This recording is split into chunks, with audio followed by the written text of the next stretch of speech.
So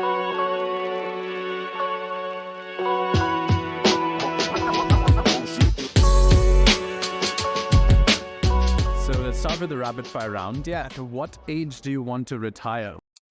45. That was a couple of years ago. How long does it take you to get ready in the mornings? 3 minutes. Most embarrassing moment of your life? Oh, too many. Favorite color? Blue. What time of day are you most inspired? Around 9:30. How many hours of sleep can you survive on? 7.5.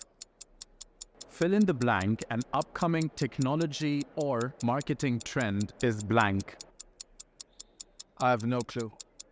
The city in which the best kiss of your life happened. Oh, wow. Wow. That's, I can't disclose that. Pass them. It's not a pass, but I can't disclose it.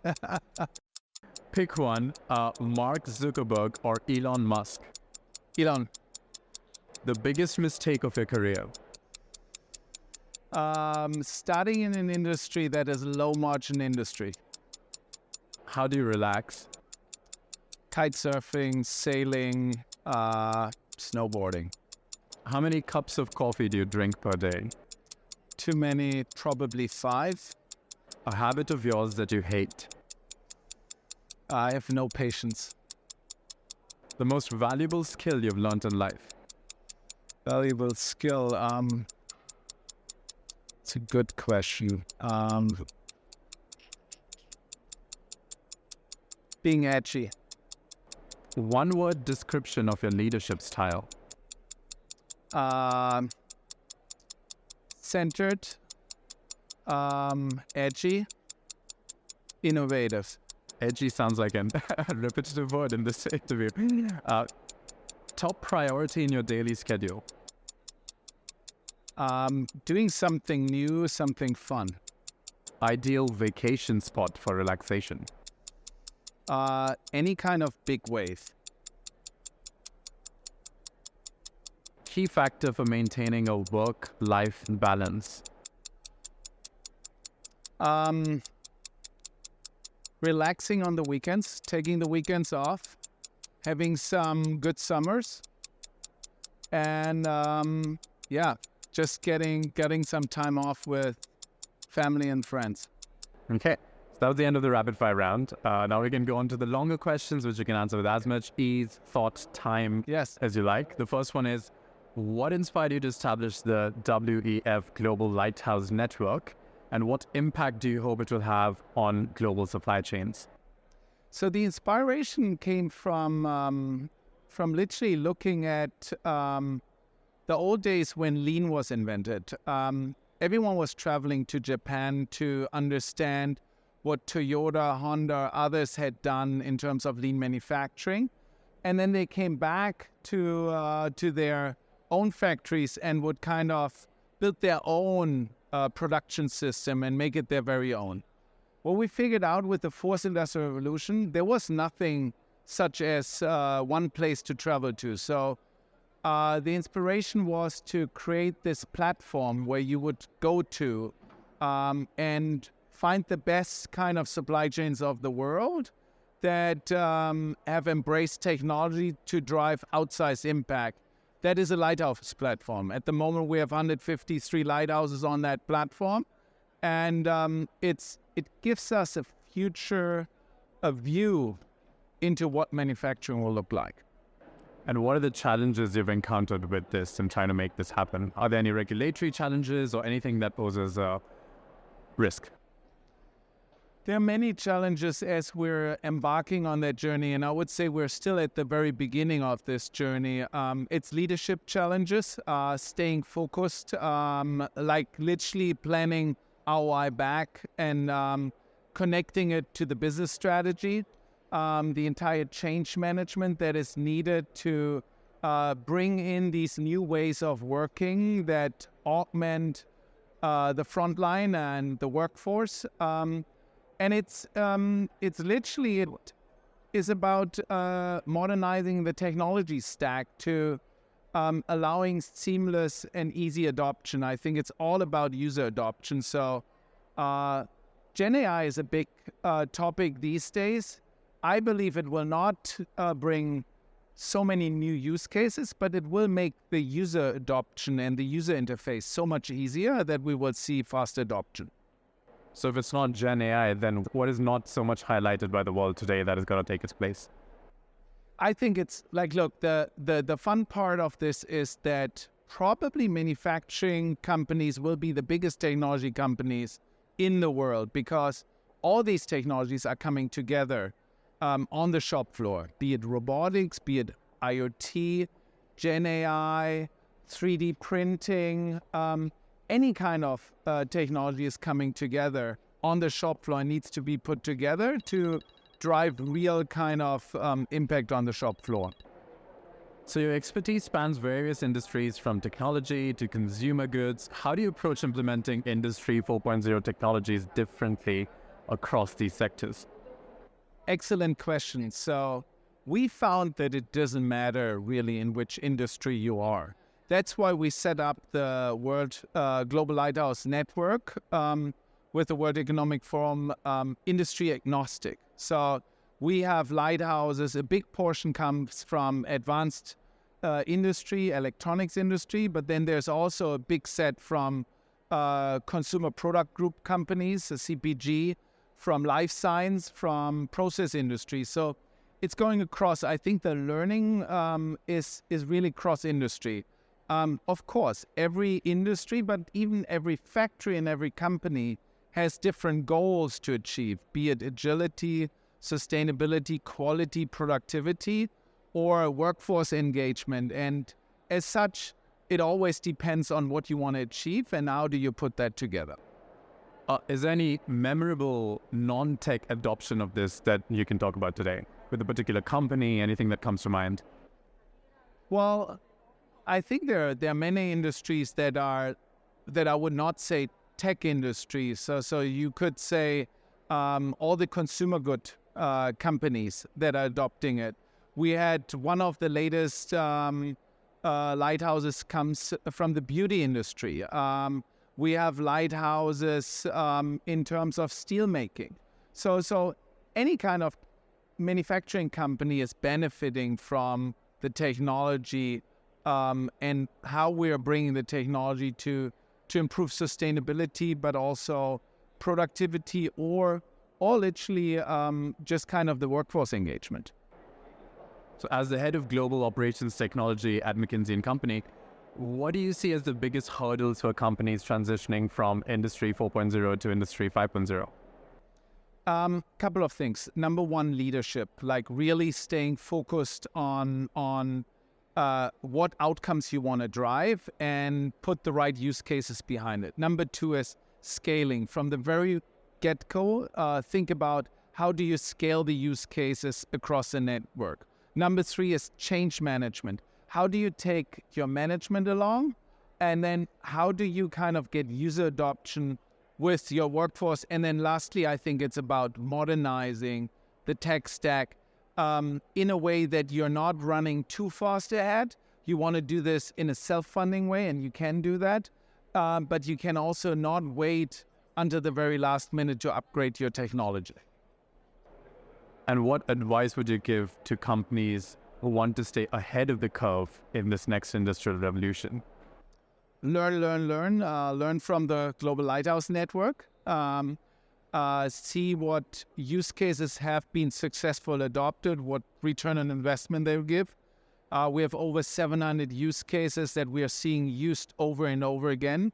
200 out of them are AI-powered. The returns are very attractive. Some of the use case bundles have a 10 times returns. On average, we see 3 to 5 times. There is no need anymore to do any kind of pilots and proof of concept. It's all about figuring from day one out, how do you scale this? How do you bring it across your network? You said 200 of the use cases are AI-powered. What are the rest of them? The majority of the use cases are simple digitizations of workflow. That's some.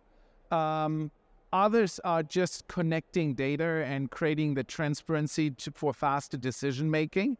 Others are planning tools that allow us to better plan our inventories in the factories.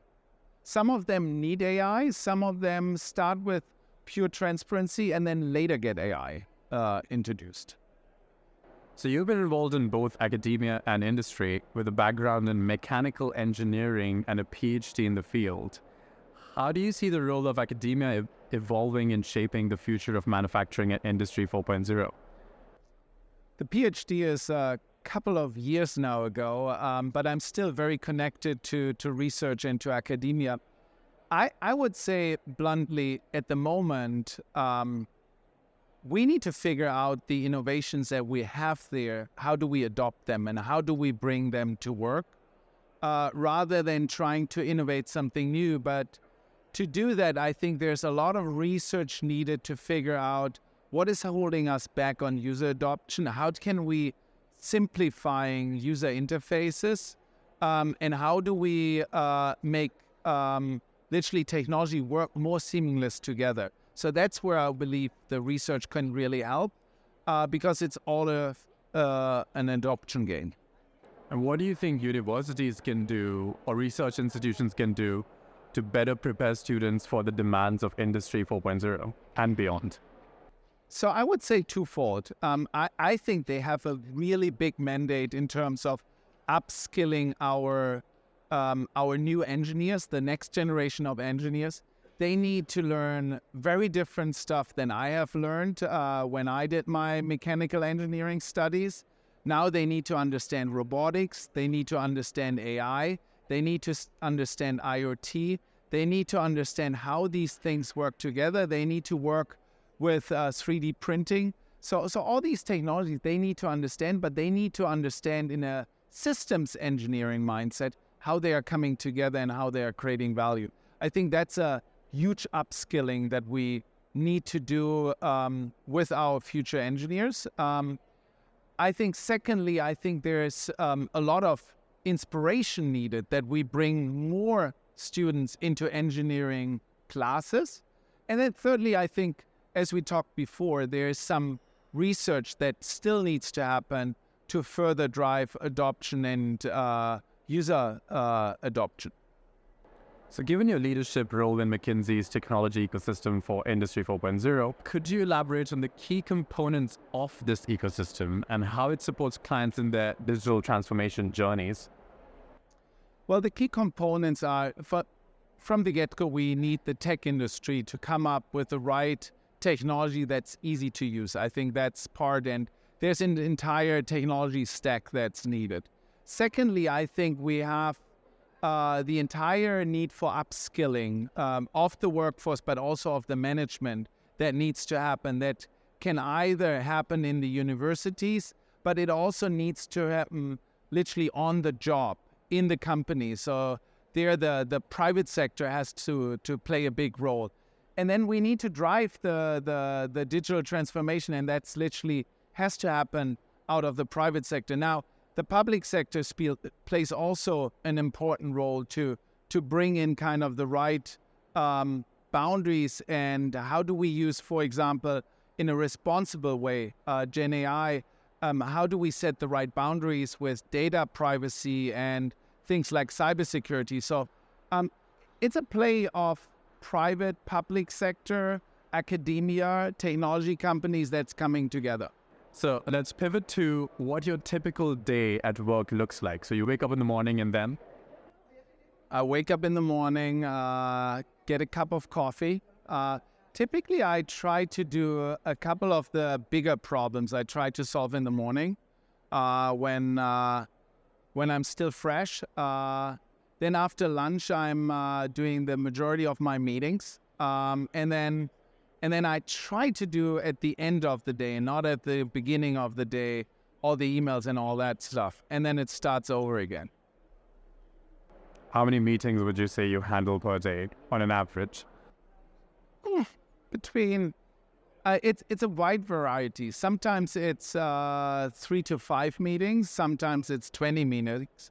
It really depends. So you've emphasized the importance of creating supply chains that solve the triple equation of people plus planet plus profit. Can you discuss some strategies or approaches that companies can adopt to achieve this balance effectively? Yeah, so I think it's really interesting because back in the lean production days, there was kind of this question around whether you need to reduce your quality to have cost savings. And Deming came out with that and said that equation is flawed. It's really about you can have high quality and high productivity. I think today we're at the same point with the digitization. I think it's quite fun to see that you can be more productive and more sustainable and at the same time do something for the workforce, because the digital technology below is literally kind of very similar. So the digital stack, but then if you put intelligently the use cases on top, you can literally achieve all of the three at once. So in your experience, what are some common misconceptions or challenges companies face when trying to align profit motives with environmental and social responsibility in their supply chains? I think there are no conflicts. I think you just need to figure out what for your business strategy is the right thing to do. And then I think what we have seen with many of our lighthouses, once you have built your digital capability, built your digital stack, and have started to innovate by putting these use cases to work with a fraction of time and resources, you can literally put in sustainability use cases. Then they can be making you highly competitive. So we encourage that to look in a very balanced way at use cases that drive productivity, output, agility, but also sustainability and workforce engagement. All right, so the last question for you is of a personal kind again. What would you be doing in your life if not this? I love this. I love factories and I wouldn't want to do anything else. I am Enno de Boer, Senior Partner at McKinsey, leading our Global Operations Technology practice. Catch me on the Technology of the Month show.